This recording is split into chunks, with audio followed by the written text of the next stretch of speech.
listening to Driving Law, a podcast by Kyla Lee about all things related to the rules of the road.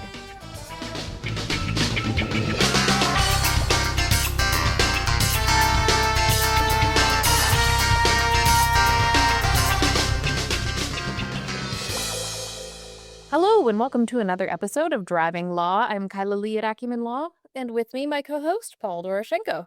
Hello. Nice to see you, Kyla. I am sitting in the middle of the distillery because obviously that's a huge issue in my life right now. Yeah, so both our lives. So still's running behind me. I'm not running it. It's Juan's here running it. Everybody's on lunch break, and we've got we're just making some barreled spirits right now. There you go. And I'm laying down the fort in the law office. Yep. We had unexpected shipments this morning. So we had 4 more pallets of grain that were supposed to arrive this afternoon. We had 2 pallets of bottles we didn't expect to arrive until next week. And the store is continuing to pop up. So here we are. Well, And this week I went and visited liquor stores in Dawson Creek, Fort St. John, Taylor, Charlie Lake. And so let me play them. So, Yep. Been busy. Well, and you've been busy. Talking about expecting the unexpected, we expected legislation this week that came out on Thursday. It's hard to remember. It was yesterday. It was yesterday because I downloaded it at about 11 o'clock. They were already announcing it. It wasn't uploaded yet. It's hard for me to remember the days of the week right now because I was in trial, and that just messes with my sense of time. Yeah. Anyway, the legislation we were expecting was bail reform legislation. So no surprise there, and no surprise about the changes that were made to the bail system. Yeah, I mean, some of them make a lot of sense. And I posted on Blue Sky that the changes with respect to shoplifting made sense without going into what I was actually talking about. And I was just pilloried. I was attacked like crazy. Everybody is so defensive, protecting the shoplifters these days. People are shoplifting to eat. It wasn't what I was talking about. You were talking about organized crime shoplifting. Yeah, and there's quite a bit of it. Like there's these overwhelming shoplifting things where they go into small stores. There's 2 people who go in and do distraction, and then other people go in and just rip the place off. And they travel around the country doing this and getting away with it. And they're released on bail because they have no criminal record, because they only catch 1 or 2 people, or they have only a minor criminal record, and then they disappear and they're gone to the next province. Yep. There you go.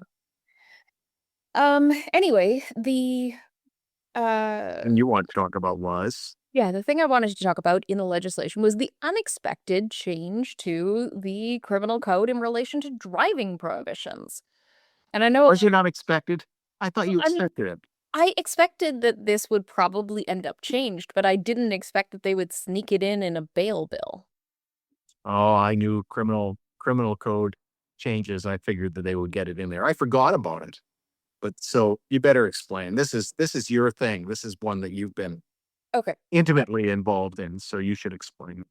So when the amendments were made to the criminal code in December 2018, one of the things that was amended was the driving prohibition sections that allowed a court to impose a discretionary driving prohibition. So there's mandatory driving prohibitions, but there's also under 320.24 sub 4, discretionary driving prohibitions you get because a judge decides to give them to you, like dangerous driving. You can get a discretionary driving prohibition. What used to be in the criminal code was the ability to impose those prohibitions in cases of murder, manslaughter, criminal negligence causing bodily harm or death, basically other offenses that you might have committed involving your car, but that weren't driving offenses on their own. And so this issue came up in a couple sentencing hearings where people were charged with criminal negligence causing death.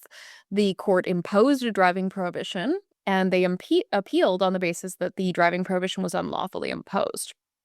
In Saskatchewan, the Saskatchewan Court of Appeal was like, no, sorry, legislation amended, no driving prohibition. And the Ontario court was like, you can still do it. You can still do it because it would be absurd not to have a driving prohibition in these circumstances. Lots of things are absurd in this world. Ontario Court of Appeal. Yes. Anyway, the Supreme and I argued the same issue in BC and got the BC Court of Appeal to agree with the Saskatchewan approach. Saskatchewan Court of Appeal, Yep. which Yep. surprised me with our Court of Appeal. I was shocked too. I was going in there fully prepared to like fight the judges, and they were actually like asking me questions that told me they were agreeing with me. I was like, this is a strange feeling when the Court of Appeal accepts what I'm saying. Rare occasion where the Court of Appeal agrees with. Yeah. And yeah, so we had and then it ended up, my case ended up being cited a couple times in the Supreme Court of Canada's case, so that made me feel happy too. Anyway, so ever since then, there hasn't been the ability to impose a discretionary driving prohibition under the criminal code, although the BC government did amend the Motor Vehicle Act to allow a discretionary Motor Vehicle Act driving prohibition in those circumstances. Yeah. So now what we see in this legislation is adding in other offenses where you can get a discretionary driving prohibition. Yeah. Including the criminal negligence sections and the murder and manslaughter sections. Yep. So we knew that was coming, and that's not going to be taken out in committee. No. That's people are going to be like, oh, sensible amendment. How did we make this mistake before? Yeah, exactly. So kind of disappointing. Because there was a brief golden moment, but people should also be paying attention to this, because remember, until this legislation passes, if your client is charged with an offense, until the legislation passes, they still can't impose it. But if it's after it passes, they're charged. But you're entitled to the lighter of the two punishments in the criminal code. You're entitled to the lighter of the two punishments at the time you're charged. But if the offense occurred now, and then they get charged after this legislation passes, yeah, then they will only be entitled to that. So if you have a client that's like worried about a driving prohibition that's charged, we just keep on. Sorry. That's charged with criminal negligence, your best bet would be to plead them out before this legislation passes. Yep. Yeah. So there you go. Get it done. Yep. Get it done, because you don't want to delay anything. Yeah. Anyway, that's the big legislative change. Beyond that, there hasn't been like a ton of driving law related news. There's been a lot of like brouhaha again over the ICBC getting rid of the second driver's license exam thing. But then there's also been another like ICBC related driving law complaint that the opposition has had that is very odd to me, that this is a concern to anybody, but also odd to me that they don't inherently understand why this exists. The fractured opposition in BC right now are lacking in their capacity to properly assess anything, because there's not one organizing mind, and I don't think anybody's listening to anybody aside from the leader, except for leaks. So if you're not in BC, you may not, or if you're not paying attention, the Conservative Party has lost 5 members, and there's 2 separate parties have been created. There's an extremist party of 2. And then there's maybe forming another party of 3. And there's been calls for the opposition leader to step down. And I just think they're in a position right now where they cannot decide anything. No. Or understand much. So somebody wrote a letter, an opinion post in the National Post about how ICBC has an Indigenous hotline and culturally sensitive driving tests. And they're like, why would this be the case? Why should Indigenous people get treated differently by ICBC? Just pisses me off. Yeah. Extension of this whole land claims caused the government, land acknowledgements caused the court to rule against the government in the Cowichan case. I'm on TikTok, as you know, and on these various apps, I see so much micro racism and overt racism. and I see it all, and it's disgusting. And every time I see it from a politician, I'm even that much more disgusted. But we're seeing it so often these days. We're seeing it so often. Um, it's just been normalized. Yep. So what ICBC has that this person is so concerned about is a reconciliation plan, as it should. All government, this was Truth and Reconciliation Commission report that like government entities should have a reconciliation plan. Like this is not odd. And so they have a phone line for Indigenous people. And it's staffed by a team of so-called supportive and knowledgeable ICBC employees who recognize the historical and contemporary barriers Indigenous people face when trying to obtain a driver's license. And this person who wrote this article, Amy Ham, I think, Amy Ham, doesn't in her article, she questions, why would this be the case? No Indigenous person must have ever complained about feeling unsafe on the phone with ICBC. And like that doesn't even. How many times I've had Indigenous people who have approached things differently for the sake of the fact that I recognize that they have a different approach. And I'm cognizant of it. There's a lot of people who are not necessarily cognizant of it and ready to approach things differently. Yep. And there's one client I told you about before who phoned me, and he was the most rational, perfect, lovely person I'd ever dealt with. But I just had to approach him differently in order to get everything I needed for him. I did such a good job for him, but he has a completely different cultural background than I have. and, Yeah. and so I had, that's the whole idea of truth and reconciliation. We're going through this process. This is like, Well, it's not just that. It's Indigenous people actually do, especially First Nations people living on reserves, actually do have a harder time getting driver's licenses for a variety of reasons. The remoteness of their locations, the often like difficult ability to like access insurance services and government offices because of the remote locations. And then you also have like people who are experiencing homelessness or have recently experienced homelessness who don't have identification documents. You need 2 pieces of government issued ID to get a driver's license. Most people don't remember having to go in with their mom and their birth certificate and their like SIN card or something, right? They don't remember that because they were 16. But for a lot of Indigenous people, they don't have these documents. you don't have those cards. Yeah.